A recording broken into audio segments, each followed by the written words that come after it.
Hello and welcome to the Fighting Moose podcast. I'm your host and narrator, Jason Hendrickson. This is a podcast where I retell stories, some fictional and some historical, that can be enjoyed by people of all ages. Yesterday, John and I made a trip down to our favorite bookstore in Detroit. While there, we were looking for a couple different books, but most importantly, were our Thornton W. Burgess books. We did find 4 of them and purchased all 4 of them. Then, last night, as we were getting ready for bed, he asked me what I was going to do for the podcast today. I told him I didn't have anything planned, and then I asked him what I should do. He said, "You should do one about Old Man Coyote," which is one of the books that we purchased yesterday. So here we are, reading the story titled Old Man Coyote and Howler the Wolf, from the book The Burgess Animal Book for Children, written by, of course, Thornton W. Burgess. If you're ever in the Detroit area and like looking at or looking for used books, I would definitely check out the John King bookstore. It is pretty awesome. They do have a branch in Ferndale, Michigan, but that's not as cool as the Detroit location. Also, just so there is no confusion, I have no business ties to this store. It is purely personal. I just like going down there and checking it out. Now, let's turn to today's story. I hope you enjoy. Let's begin. Liftoff. We have a liftoff.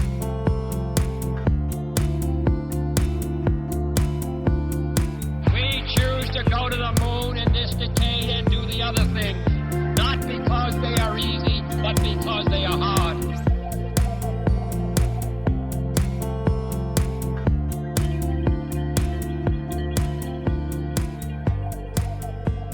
Old Man Coyote and Howler the Wolf.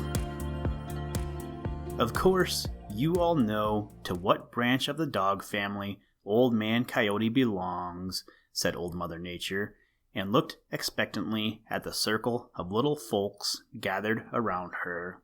No one answered. "Well, well, well," exclaimed Old Mother Nature. "I am surprised. I am very much surprised.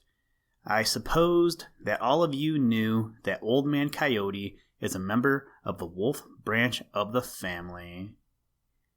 "Do you mean that he is really a true wolf?" asked Striped Chipmunk timidly. "Of course," replied Old Mother Nature. "He is all wolf and nothing but wolf. He is the prairie wolf, so called because he is a lover of the great open plains and not of the deep forests like his big cousin, Howler the timber wolf.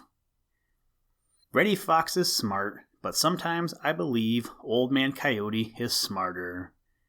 You have got to get up very early indeed to get ahead of Old Man Coyote.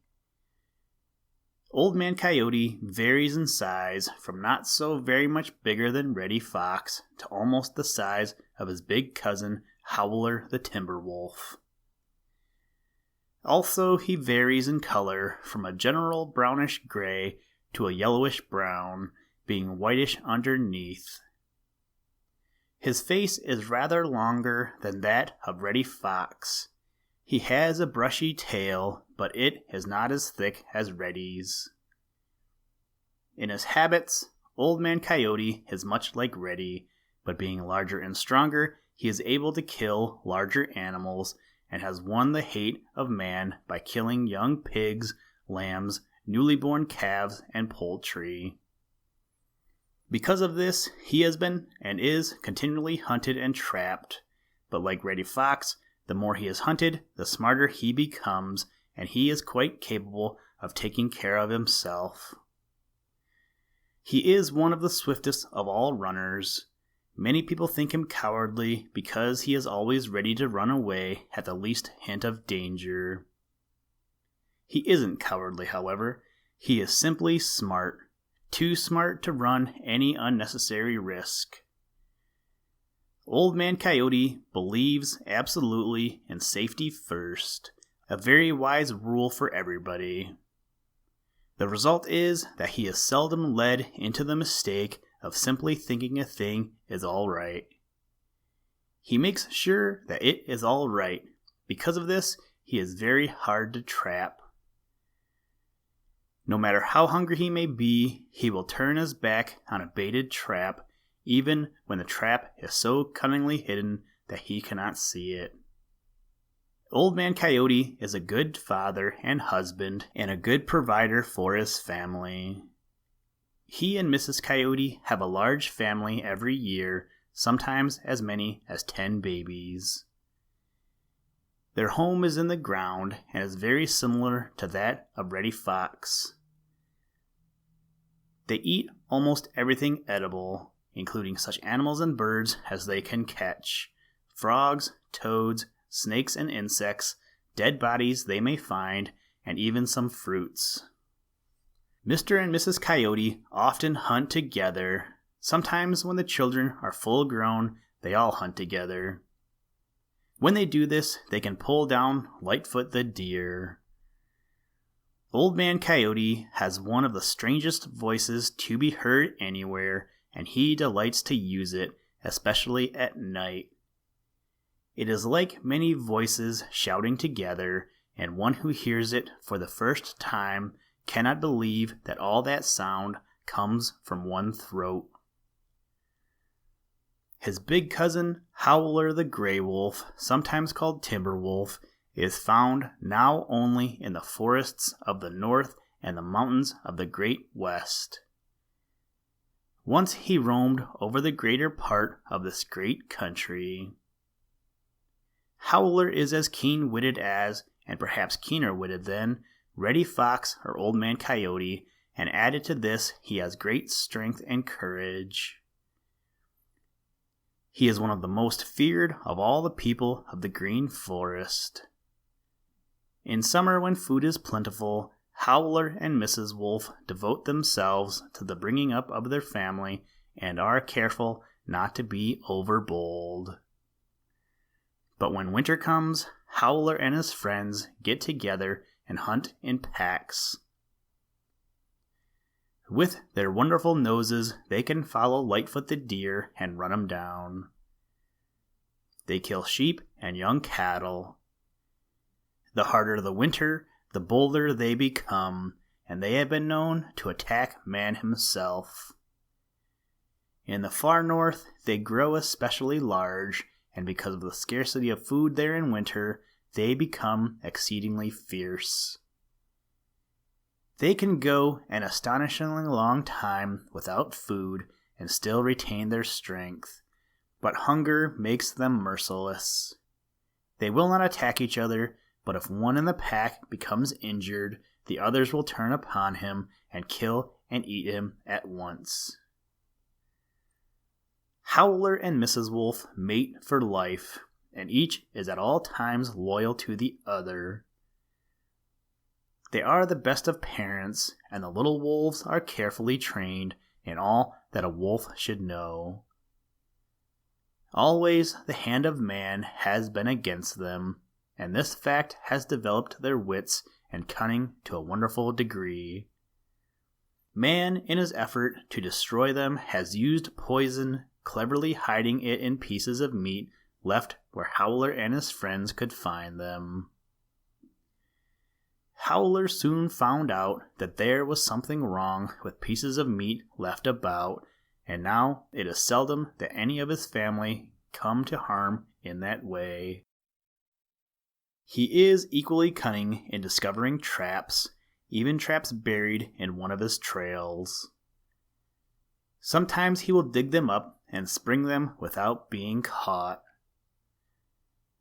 When wolves hunt in packs, they have a leader, usually the strongest or the smartest among them, and this leader they obey.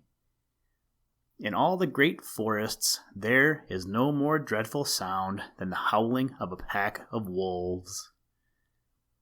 There is something in it that strikes terror to the hearts of all who hear it. The color of Howler's coat usually is brownish-gray, and that is why he is called the Gray Wolf. But sometimes it is almost black, and in the far north it becomes snowy white. Howler is very closely related to the dogs which men keep as pets. They are really first cousins. Few dogs dare meet Howler in battle. "My," exclaimed Peter Rabbit, "I am glad Howler doesn't live around here." Well, maybe," said Old Mother Nature. "He would make just about one bite of you, Peter." Peter shivered. "Are Old Man Coyote and Howler friends?" asked Peter. "I wouldn't call them exactly friends," replied Old Mother Nature. "Old Man Coyote takes pains to keep out of Howler's way, but he is clever enough to know that when Howler has made a good kill, there may be some left after Howler has filled his own stomach. So when Howler is hunting in Old Man Coyote's neighborhood, the latter keeps an eye and ear open to what is going on." In the long ago days when Thunderfoot the Bison was lord of the prairies, Howler's family lived on the prairies as well as in the forests. But now Howler sticks pretty closely to the forests and mountains, leaving the prairies and brushy plains to Old Man Coyote. All branches of the dog family do one thing. They walk on their toes. They never put the whole foot down flat, as does Buster Bear. And, as you have already discovered, all branches of the dog family are very smart. They are intelligent. Hello, there's Black Pussy, the cat from Farmer Brown's, coming down the lone little path. I suspect it will be well for some of you smallest ones to get out of sight before she arrives. She doesn't belong over here in the Green Forest, but she has a cousin who does, Yowler the Bobcat. Shall I tell you about Yowler and his cousins tomorrow? "We'd love to have you," cried Happy Jack, speaking for all. Then, as Black Pussy was drawing near, they separated and went their several ways. Listen, Tranquility Base here. The Eagle has landed. That's one small step for man, one giant leap for mankind.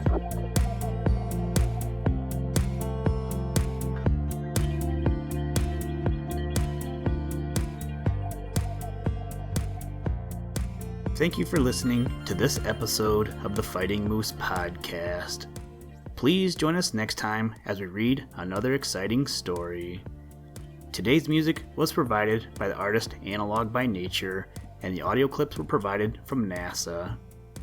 For more information to download and or listen to audio or materials from all our recordings, or to contact us, please visit www.thefightingmoose.com, or you can follow the links in the show notes. If you enjoy the podcast, please leave us a review wherever you get your podcast or on iTunes, and tell a friend.